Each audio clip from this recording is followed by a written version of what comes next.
Netflix's newest streaming series, Alias Grace, is based on the novel by Margaret Atwood.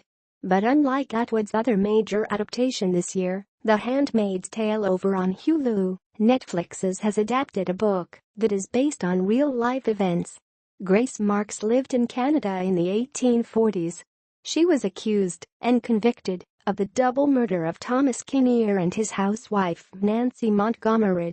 But what is the real story of Grace Marks? How much of this story is fictionalized, and how much is pulled from real-life events? In the series, Grace Marks tells her life story to Dr. Simon Jordan, an American who has come to study her as part of his work as a pioneer in the subject of mental health. She starts with her journey across the sea from Ireland to Canada in 1840 with 4 siblings, a father who is an abusive drunk, and a mother who dies on the trip. Most of it is true. Grace Marks was born in Ireland, in the province of Ulster. This area is a divided land, with 6 counties that belong to Northern Ireland of the UK. The other 3 are part of Ireland, the independent country. Massive amounts of immigration came from this part of Ireland to North America in the late 1700s and early 1800s. The Marks family was part of that, though the series does shrink them down a touch. Marks was one of 9 siblings, not 5, but her mother did die on the journey and was buried at sea. Marks did use the name Mary Whitney when she and James McDermott tried to escape to America. But the story of Mary Whitney, on the other hand, is not grounded in fact. If it really was the name of her friend who died after aborting the baby of their employer's son, that part has been lost to history, as so many lives of poor underprivileged women are. Atwood imagines this might be why Grace used the name, but there's no evidence for it. All the details about Thomas Kinnear are true. He was a wealthy landowner who lived far outside of town. As landed gentry, he would have been involved with putting down the rebellions of the underclasses that were happening in Canada at the time. Nancy Montgomery was employed as housekeeper. When she was autopsied, she was discovered to be 3 months pregnant. The scandal surrounding this crossing of class lines was part of why the case got such attention. As for Grace's memories of Kinnear attempting to sleep with her the way he had done with Nancy, that part is conjecture.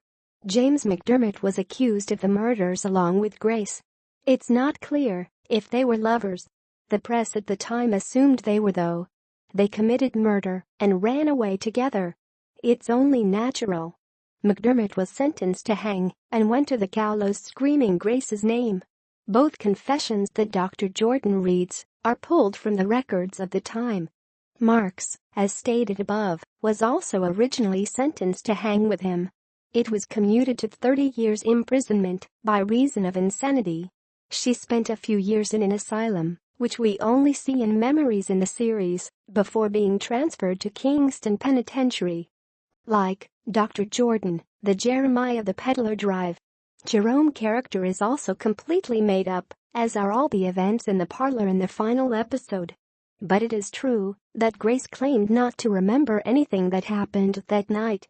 There are accounts by those at the time, both during her trial and after, who claimed Grace had multiple personality disorder, of which Mary was one. Others said the spirit of a dead woman named Mary Whitney had overtaken her, forcing her to do these deeds. Yet others thought she was faking the whole thing in order to avoid being hanged. The constant jolt of Mark's memory contrasted with speaking coolly of something different suggests the series believes the latter. Jeremiah, in his offer to run away with her, makes it clear this hypnotism is snake oil.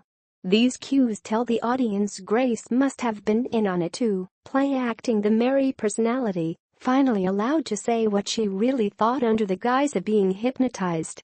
As for Grace's fate, she did serve nearly all of her 3 years, from 16 until 45 years of age. She was let out about a year before her sentence would have been up, whereupon she left Canada and moved to New York. Did she marry? Did she live out the rest of her life in peaceful days? That we don't know. Because once she crossed into the States, all traces of her were lost. We don't even know when she died.